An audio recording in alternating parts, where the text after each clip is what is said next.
میرا نہیں خیال کہ اس ٹائم کرسٹیز ڈونٹ سے کوئی بھی واقف نہ ہو، اور ہو سکتا ہے کہ یہ اس ٹائم پہ پاکستان کا نمبر 1 برانڈ بن چکا ہو، اور اس کی ریزن کیا ہے وہ تمام تر میرے بہن بھائی جو سوشل میڈیا کا استعمال کرتے ہیں تو ان کو بخوبی نالج ہوگا کہ یہ کرسٹیز ڈونٹ جو ہے اتنا فیمس برانڈ کیوں بنا ہے، لیکن اس کے بیہائنڈ فیکٹس حقیقت کیا ہے تو وہ تھوڑی سی میں تھریش آؤٹ کر دوں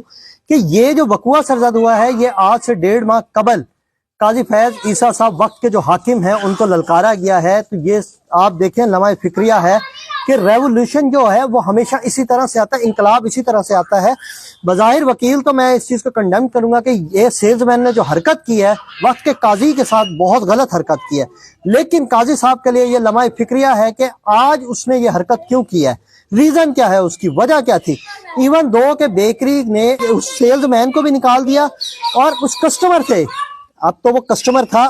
وقت کا حاکم نہیں دیکھا جائے گا، کہ اس کسٹمر سے معافی نامہ بھی مانگا۔ اور یہ کیسے ہو سکتا ہے کہ جو وقت کا حاکم ہو وہ اپنی بے عزتی کو اسی طرح سے ہی برداشت کر کے درگزر کر دے گا؟ ایسا نہیں ہوگا۔ باقاعدہ طور پہ 1.5 ماہ قبل جب یہ وقوع سرزد ہوا اس کی فیملی میں سے اس کے بھائی کو اٹھا لیا گیا، اس کا بڑا بھائی تھا اویس کا، اس کو اٹھا لیا گیا، باقاعدہ طور پر اس کو کال کوٹڑی میں رکھا گیا، 10 یا 12 دن کے لیے اس کو رکھا۔ جس ٹائم پہ اس کی حالت اتنی زیادہ نروس ہوگی تو اس کو چھوڑ دیا گیا۔ ایون دو کہ اب وہ جو لڑکا اویس تھا جو خود اس کریکٹر کا ذمہ وار ہے،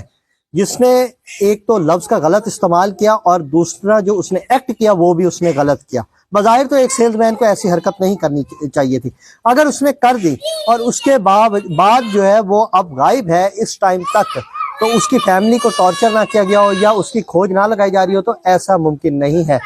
میں یہ کہنا چاہوں گا اس میں کہ اس وقت ہمارے حکمرانوں کو اور باقاعدہ طور پہ وقت کے قاضی کو یہ بات سوچنی چاہیے کہ ایٹ لیسٹ ایسی کیا بات ہے، ایسی کیا کمی کوتاہی ہے ہم میں کہ جو عوام کے دل میں ہمارے خلاف نفرت پیدا ہوئی ہے۔ یہ نفرت نہیں ہونی چاہیے۔ وقت کا اگر حاکم ٹھیک ہوگا تو یقینی سی بات ہے، آپ یقین کریں کہ ہر بندہ بالکل ٹھیک ہوگا۔ جو صدر، وزیر اعظم، وزیر اعلیٰ، جس کو چاہے وہ سزا دے سکتا ہے، ایون دو کہ کوئی بھی ہے وہ وقت کا حاکم ہے اور جس کو چاہے جب چاہے سزا دے سکتا ہے، جب چاہے وہ عدالت لگا سکتا ہے۔ تو آج وہ لڑکا جو کچھ بھی نہیں ہے، صرف ایک بیکری کا، چھوٹی سی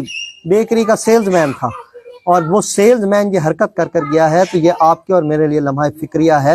کہ عہدوں میں رہ کر بھی عزت نہیں ہوتی، اور جب اللہ عزت دینے پہ آئے تو بغیر عہدوں کے بھی ایک سیلز مین کو آج آپ دیکھ لیں کہ اللہ نے کہاں سے کہاں تک پہنچا دیا اور کہاں اس کی رسپیکٹ پہنچا دی۔ اور ایون دو اوورسیز پاکستانیوں کا کہنا یہ ہے کہ ہم اس کو سپورٹ کریں گے، ہم اس کو بیکری بنا کر دیں گے،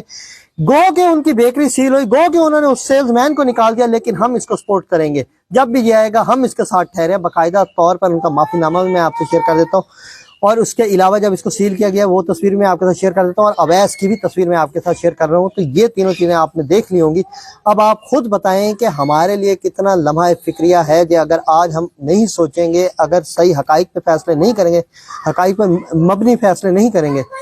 تو بہت بڑا نقصان ہم اس ملک میں اٹھائیں گے۔ تو میری تمام تر اداروں سے یہی گزارش ہے کہ فیصلے ہمیشہ حقائق پر کریں، سچائی پر کریں، نہ دیکھیں کہ کل کیا ہوگا۔ ہم نے اللہ کے حضور پیش ہو کر دکھانا ہے اپنے آپ کو، نہ کہ ان کو دکھانا ہے کہ جو آج کے ہمارے لوگ ہیں ہم ان کو دکھا کر سرخرو ہوں۔